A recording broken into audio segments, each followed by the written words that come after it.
Aloha, it's Kimberly Sherry, International Energy Healer, helping you lead a life of wealth without worry. Today I'm coming to you from the beautiful island of Maui. I've been spending the last couple weeks with my daughter and her boyfriend in Maui, so I'm having a great time. It's the best way to spend winter on my way to Australia. and also I don't do holidays anyway, or at least Christmas and all that, so it's a great way to get away from all of that.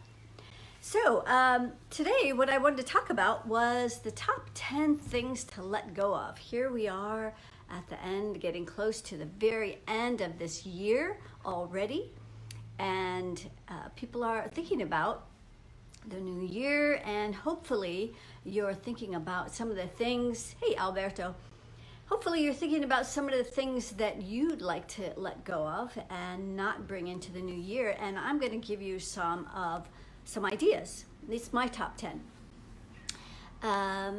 So number one, the top thing that we should start considering letting go of are certain people. People who are not supporting us on our path, people who are negative, people who lie to us, mistreat us, and people who are just not encouraging us on our path. It's probably one of the biggest things that hold people back in moving forward, is they feel kind of obligated or connected to the people around them, and they just allow all those people to continue to hold them down. So that would be number one. The number one thing to let go of, for those of you who are just showing up, is people, certain people. Okay, number two, the need for approval. This kind of goes along with some of those people that we might be trying to get their approval. And, of course, social media is a huge thing, and, metrics are fine and they're interesting. I use metrics. I use numbers all the time in measuring vibrations and calibrations. But when you're using numbers to feel good about yourself, how many people are watching you, or how many people like to post, or even just things in your life. Maybe you do things just to be able to get the approval of others. So that is all external. That's all external energies. And that's not where our joy and our love and our acceptance comes from. It doesn't come from the outside. So for many of you, that might be a new thought, a new concept, a new idea. It's actually all self-generated. We self-generate love, we self-generate our own acceptance, and when we are self-generating this, then the world outside reflects what we have going on in here. So that's usually the best clue. Hey Susan, the best clue about what's going on in here is what's going on in our outer world. And so that would be a great thing to let go of, is the need for approval. Okay, number three is letting go of the past. There's so many people that are still holding on to things that people did to them, and things that people said, or if they were abused. And I know I speak to a large audience of those who have left Jehovah's Witnesses, and I did as well. I was also sexually abused as a child growing up. I mean, there's lots of things to hang on to, but they don't support us on our path, hanging on to those things. Actually, it's a complete waste of energy to hold on to the past. There's nothing we can do about things that happened in the past. So the longer that we're holding on to this, it's just like hanging on to a huge anchor. It's holding us back. So if you want to move into this new year, minus all these things that have been holding you back, letting go of the past and being in the present, which is really the only place you can create any changes for the future, that's essential, letting go of the past. Number four, complaining. If you're a complainer, this is kind of right along the lines of holding on to the past. It's a complete waste of energy. If you're complaining about things that are not making you happy, that's not a productive energy. It doesn't change anything. The only thing that's going to change anything is taking inspired action. So if you're a complainer, or if you've been complaining about anything, use that as information about things that are not right, things that are not aligned with you, things that you don't want to bring that energy into the new year.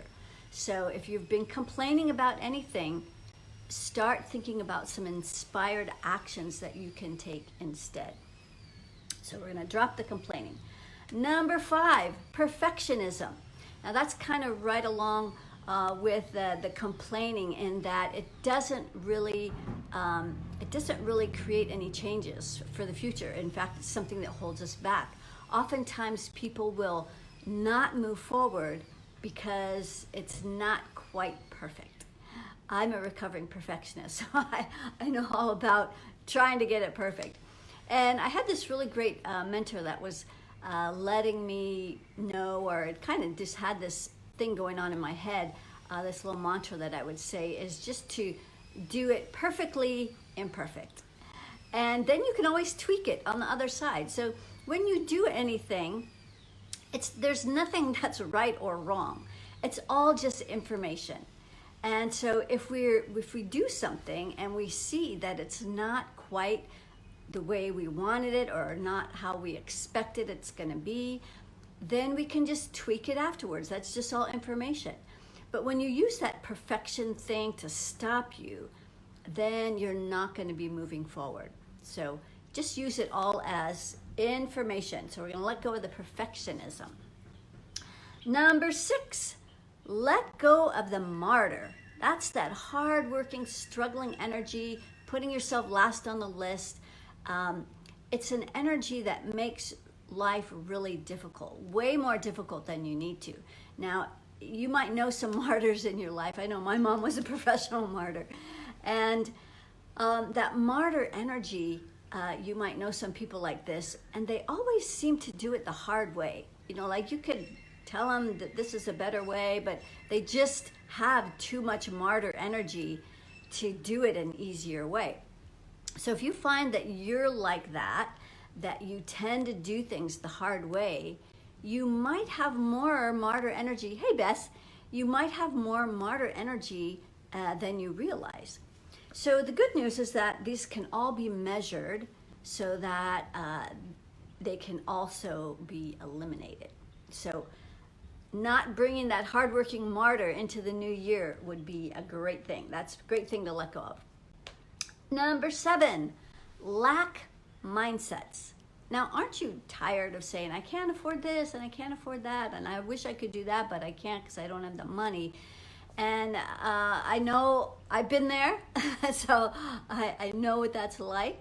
And it gets old, right? It gets really old. Like now, because I've eliminated these lack mindsets, and I keep my money vibration high, and I keep my wealth container big and open, this is what allows me to be able to travel all over the world, to be able to leave all that the cold weather behind. And so right now I'm in beautiful Maui, enjoying gorgeous warm weather, and about to head to Australia. So this is my dreams. Maybe it's not your dreams, but I've always wanted to be able to do the work that I do while traveling around the world, because as a Jehovah's Witness, I was in this little box and we didn't go anywhere, and we just, were busy preaching the kingdom message. And so now maybe I'm making up for lost time. Doesn't matter. I don't care. I just want to enjoy the world. And so that's what I love doing, is I love traveling. But maybe there's other things that you wished you had the money to do. And so letting go of those lack mindsets is another important thing that you're not going to want to bring into this new year, which is going to be amazing. Number 8, outdated programs. So our programs are what, it's like we're like computers, you put in a program and that's how we operate. That's how we move through the world. That's how we think. Those are the things that we do because of how we're programmed. But many of us, I would say all of us, have some outdated programs that need to be eliminated and need to be removed. And so this is something that I'm able to do. This is what I do with my clients, is I help them remove these old programs that are not working, that keep you in lack and struggle and contracted, and maybe you have a hard time expanding, thinking outside of the box. So letting go of those old limiting programs is super essential. Number 9, your comfort zone. You should leave your comfort zone in 2019 and step into 2020 being willing to step into some places that get uncomfortable. That's where all the change happens. That's where all the excitement is. That's where things are going to start moving for you. And it does feel a little uncomfortable. But if you have a good guide, just like if you're on a journey, hey Bradford, just like if you're on any journey, you want someone that's going to be able to help you navigate those places that are difficult, navigate those places that are kind of challenging or maybe scary because you've never been in this new place or this new direction. So what you do is you go with a guide who's been there, who's been where you've been. And now, hey Angela, good to have you here too. So yeah, work with a guide who can help you navigate those choppy waters and who's been where you've been and they've made it to the other side. And so that's what I do. I'm a guide. I'm your trusted advisor to help you get through these choppy, hard, scary places oftentimes. Okay, so you're going to let go of your comfort zone. And last but not least, procrastination. So number 10, procrastination. If you have some of the stuff that you're trying to let go of now that was the same as a year ago, you have been procrastinating. And maybe it's because you have high hopes, you have you really want to be able to create these changes, but one, maybe you don't know how. So that's a huge thing. You procrastinate because you just don't know how you don't know the steps. 2, people procrastinate because they're afraid. They think that they're gonna do that thing, but fear holds them back. It's not that they don't want to do it, it's just that they start to go in that direction and then fear pushes them back and says, nah, I don't think so. So you need an expert. It's called not doing the work. Exactly right, Bradford. Yes, in order to get through all of these things, you have to do the work. And a lot of people don't know how, so that's huge. And, doing it on your own is next to impossible. That's why the most successful people have mentors. I have a mentor and your mentor only has to be a few steps ahead of you. And if you're also a guide that, think about that with your clients, is that you only need to be a few steps ahead of other people to really be able to help them along.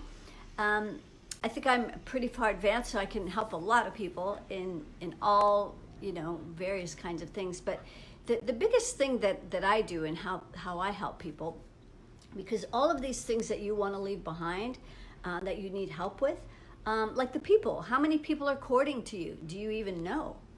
And letting go of like this martyr energy. Do you even know how much martyr energy you have? How much anger energy do you have?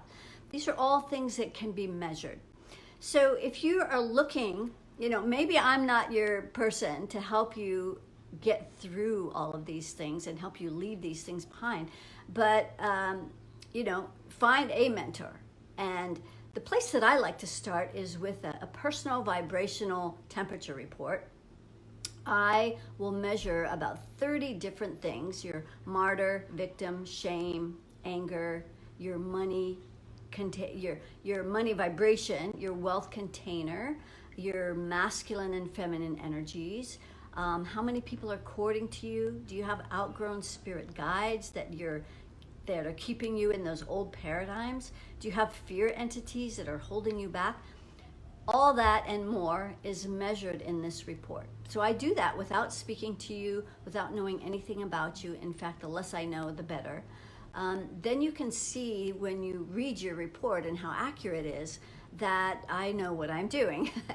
And the numbers are important because this is a baseline.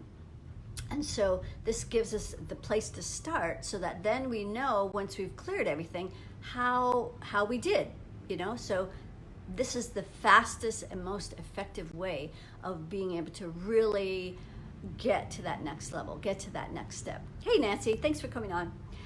You might need to start from the beginning. So in review, the 10 things that you're going to want to get rid of and let go of so you don't bring that into the future. Those people who are holding you back, negative people, the need for approval, the past, complaining, perfectionism, being that martyr, lack mindsets, outdated programs, that's huge. Your comfort zone, there's no other way around it. You have to get uncomfortable with this stuff, get help. And procrastination. So don't delay, don't wait. The end of the year is almost here. One of the things I'm going to be doing that I'm real excited about to help people get into a much higher vibration in this new year is January 8th. I'm starting a 2020 reset program. It's for 6 weeks. So every week for 6 weeks, we're going to clear all kinds of energies. You're going to get your temperature report every single week so you know exactly where you are and you can see the progress that you're making numerically. You're going to be able to feel the changes, but you'll have the numbers to help back up and help. It's like, what is that called? Biofeedback, where you reprogram with those numbers. So anyway, I'm excited about that. I'll leave a link for that as well as the personal vibrational temperature report. If you're interested in moving ahead, at least check it out. And I hope that you go into this new year leaving all your garbage behind. And then maybe you can travel to beautiful places like this and start living your dreams. Like when else are you going to do it? Why keep waiting? Stop procrastinating. So Mark, you might need to start from the beginning if you're just coming on. And everyone else, contemplate these things that you need to let go of. You might need to go back and listen at the beginning, write down the things that you need to let go of. And if it's still stuff from the previous year, get help. Get some help. It's really the best way. All right, sending a big aloha from the Hawaiian Islands, and I will see you next week. I'll be in Australia. So I do this at 11:11 in whatever time zone I'm in. So I will be doing this on Friday, which means you will be seeing it on Thursday. Is that right? Yes, that's right. Okay. It's hard to keep track of all this. All right, sending much love. Namaste.